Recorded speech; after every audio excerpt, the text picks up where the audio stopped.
amazing. Awesome. Do you partner with anyone to promote your message? Some of my, as far as doing the events, or well, or any part of what the Kindness Center does. Do you partner with other organizations?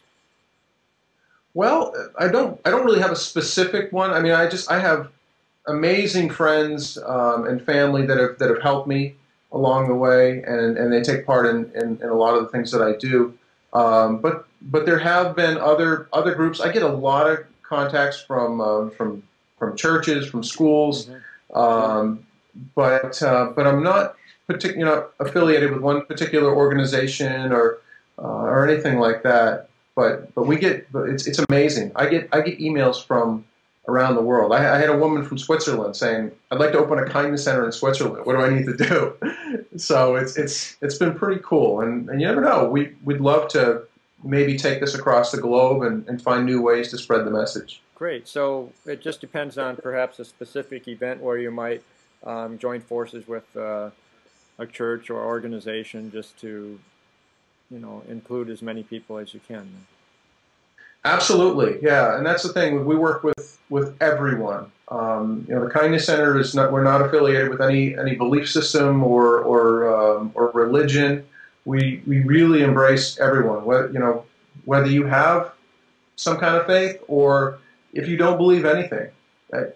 We're all about inclusion, and so we love working with anybody. Yeah. Why do you think the Kindness Center has become so successful quickly, and that your kindness events have resonated so deeply with people? Well, part of it, personally speaking, when I become inspired, when I become passionate about something, it's 100% for me. I go all out, and I put my heart and soul into it to make it happen.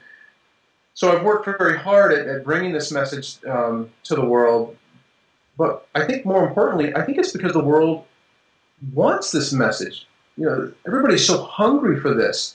We're in a culture now where you think about the way we communicate with one another, as we are here through electronic means, working with the schools. I work with a lot of schools, and the kids, the way they talk to each other now is, they can be 4 lockers down, but they're texting.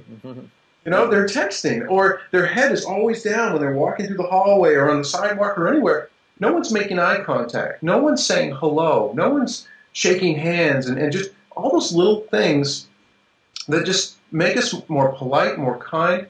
And I guess I'm trying to say in a nice way, we've become a rude culture. The way we communicate and the way we treat one another, because we're always multitasking, we're always in a hurry, it's go, go, go. And we need to slow down and recognize that maybe there's somebody that needs help with something. Maybe just looking up and making eye contact and just acknowledging that there's someone there standing beside you in a coffee shop or wherever it may be. So I think that the world wants this message so much right now because of some of the unkind ways, and with all the bad news today. I mean, you think about everything that we've heard for the last years about the economy, and people got freaked out, and they got upset. I had some people actually get upset with me. They said, "Oh, by the way, I've decided not to be a part of the recession." You can't do that. I said, "No, I already made my decision. I'm not going to be a part of it." "Well, it's impossible." It's like, no, I've made my choice. I'm not going to be a part of the recession. I have to take complete responsibility for my life, for my finances, for everything, and not blame. But yeah, I think with all the bad news, people are looking for something inspiring and a bright light in the world, and that's what the Kindness Center, I'm hoping, is bringing to people's lives. Excellent. Well, how can people learn more about upcoming events and what's happening with the Kindness Center? You can visit the website. The website has a ton of information. It's www.thekindnesscenter.com, and there's a box you can sign up for our newsletter, And when we do events or anything special, we typically send out an email about maybe once every month, month and a half or so, and let people know what's going on. And people can contact you directly through the website? Yes, there's all kinds of contact information. There's our phone and the email addresses. My personal email address is just michael@thekindnesscenter.com. Okay. Well, finally, let me ask you about your book. It's called Am I Being Kind? And that will be published within a matter of days, I understand. How did that come to be? Yeah, we're hoping. I'm sorry, go ahead. No, how did that come to be? You know what? My wife, I have a very wonderful wife. She's extremely supportive, and she's been telling me for years, you have to write a book. You have to write. And this was even before the Kindness Center, because I was so engaged in personal development. Was it pre-Turtle Days? Pre-Turtle Days. Yeah, it was actually. But she was always saying, you got to write a book, because I'm always telling her things and talking about whatever I may have read or learned that day. She said, you have to write a book someday. And as the Kindness Center evolved, and I started to develop all these teachings on living a kinder life, it seemed like it was going to be a reality. I said, okay, I'm gonna start something here, and it turned into, as an author yourself, I'm sure you can relate that writing a book it's like the ultimate therapy session. I mean, it's just you just pour your heart and soul into it. You can just say whatever you feel, and you can edit it later. That's the nice part. But it was just a beautiful experience.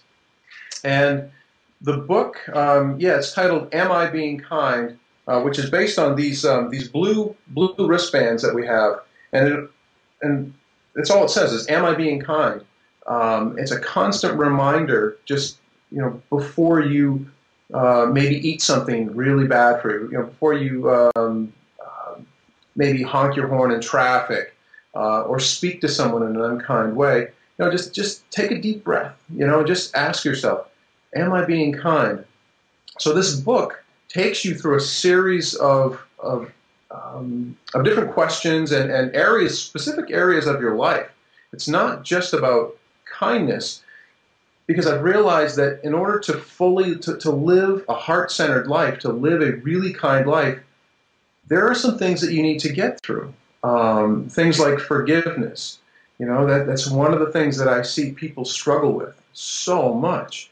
And if you are living in a place where you have a lot of resentful, angry energy, you become less trusting, and you gossip more, you talk about people, and you just can't let things go. It breeds a lot of unkindness. So things like forgiveness, living a life of wellness, because if you're not taking care of your mind, your body, your spirit, if you don't have energy, you don't feel like being kind.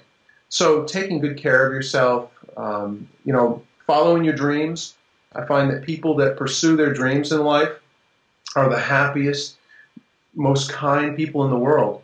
And it's just all those little things that add up to living an actual lifestyle of daily kindness.